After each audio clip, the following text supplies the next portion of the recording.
kelembagaan di Jakarta sehingga ditugaskan. Ini mungkin amanah yang harus kami sampaikan. Tadi sudah dari akademisi, praktisi, mungkin dari sisi pemerintah akan memotret satu lokasi tapi banyak potret di sini. Ada melihat dari sudut kiri, kanan, dan kita akan melihat seperti apa. Mungkin minta izin kalau bisa saya ini saja. Baik, saya mau izin pada senior, saya menyampaikan amanah dari Bu Kapus Sulawesi Selatan. Kami juga di kantor kita sudah membentuk juga Pokja Bencana. Baik, sejelas tadi yang sudah disampaikan pematerian dari awal sampai sekarang sama, cuman butuh kemudian kita sharing ya,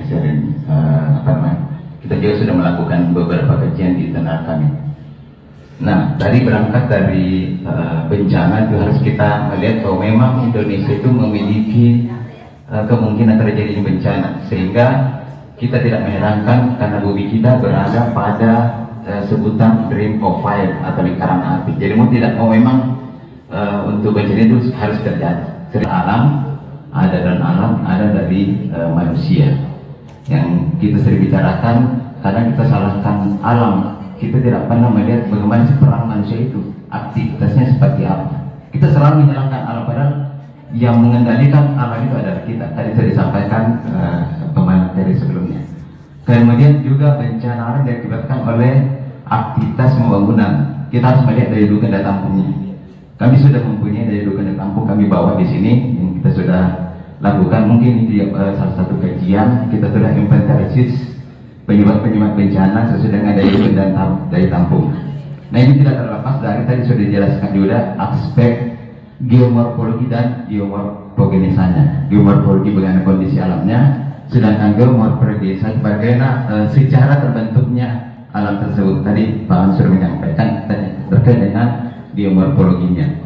Kemudian hasil kajian kami didapatkan bahwa memang di ekoregion Sulawesi itu ada 4 jenis ekoregion, yaitu dataran fluvial di Polewali Palopo, kemudian ada pegunungan struktural di Babur, Bantimur Pulau Sarong, kemudian ada pegunungan vulkanik di Malino, dan terakhir perbukitan Kars Babur. Jadi kalau kita melihat di sini di Polewali Palopo memang dataran fluvial, tadi sudah disampaikan karakteristiknya.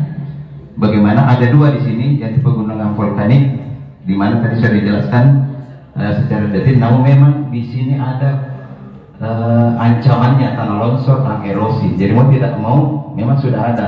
Tadi sudah dijelaskan oleh pembicara dari Unhas. Kemudian di struktural juga ada pemicunya, tanah longsor, tanah erosi tanah. Jadi memang sudah ada pemicunya.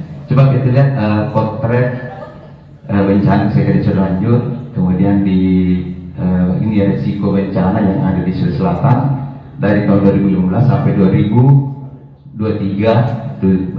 ada nilai PRB yang ada. Kemudian ini potensi risikonya yang ada di masing-masing kabupaten kota. Rata-rata memang terutama di tadi di daerah Lu Timur, kemudian ini potensinya tinggi. Memang punya potensi tinggi dari tahun ke tahun, dan ini harus kita memang antisipasi. Kemudian ini tadi sudah dijelaskan oleh Pak Ilham, ini potensi bahaya banjirnya juga sangat sedang. Kalau potensi longsor sangat tinggi, kalau potensi banjirnya itu di sedang. Kemudian kita lihat potensi bahaya dan longsornya. Nah, ini banjir dan longsor di Sulsel yang terakhir terjadi kemarin di Mei 2024. Ada 14 orang meninggal, kemudian ratusan warga mengungsi. Ini 7 daerah, yaitu Kabupaten Luwu, Sidrap, Pindrang, Wajo, Endreka, Boyne, dan Sinjai yang terdampak di Mei 2024. Mungkin ini harus kita lihat penyebabnya. Kemudian ini kami sudah lakukan kajian di kantor kami sendiri. Kebetulan juga ada Pokja Bencana. Kita lihat bencana kawasan Gunung Latimojong.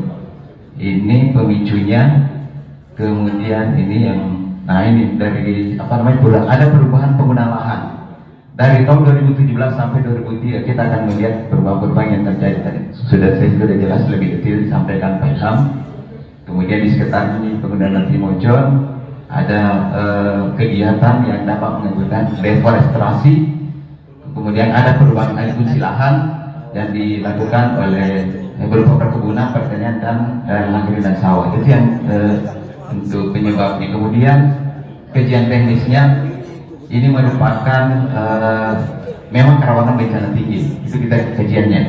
Jadi faktor manusia, faktor alamnya, karena memang tadi kerawanan bencana tinggi tadi masuk di tabelnya. Kemudian biofisiknya, tutupan hutan masih relatif baik dengan ekosistem hutan pegunungan.